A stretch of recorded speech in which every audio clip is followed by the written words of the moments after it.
একটা ভাঙা পুতুল আর একটা ছোট্ট কাঠের ঘোড়া।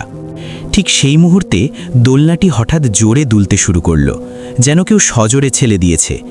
একই সাথে ঘরের এক কোণে রাখা একটা পুরনো গ্রামোফোন আপনা আপনি চলতে শুরু করলো, আর সেখান থেকে একটা বিকৃত ভাঙা গলায় গান ভেসে এলো।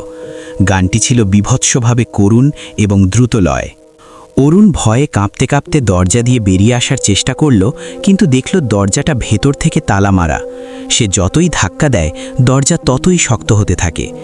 আতঙ্কিত হয়ে সে টর্চটি দেয়ালে ফেলতেই দেখল সেখানে পুরনো কালচে রক্ত দিয়ে কেউ যেন লিখে রেখেছে, তুমি এখন আমার খেলার সঙ্গী।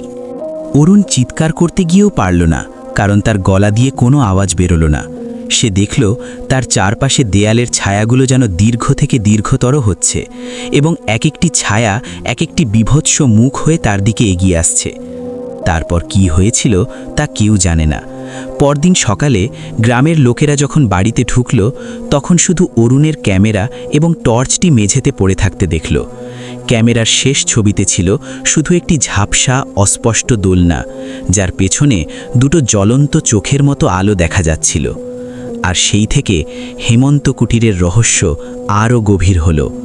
অনেকেই বলে অমাবস্যার রাতে এখনও সেই বাড়ির দোতলা থেকে একটা করুণ বিকৃত গানের আওয়াজ ভেসে আসে।